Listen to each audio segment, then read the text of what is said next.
নমস্কার বন্ধুরা, আজকে রান্না তোমাদের সঙ্গে শেয়ার করলাম। আজকে গরম ভাতে দিয়েছি উস্তে সিদ্ধ, সাথে লাউয়ের ঘন্ট আর মাছের মাথা দিয়ে, বাটা মাছ ভাজা, ভোলা মাছের ঝোল, মুসুরির ডাল, এটা সিদ্ধ করেছি, ফোড়ন দেওয়া হয়নি। এটা ভোলা মাছের ঝোল ভাগে ভাগে তুলে রাখা হয়েছে। আর এটা আগের দিনে চিচিঙ্গা ভাজা গরম করে নেওয়া হয়েছে।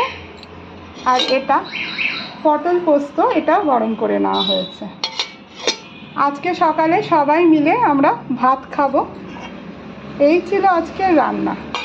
তোমাদের কেমন লাগলো জানিও।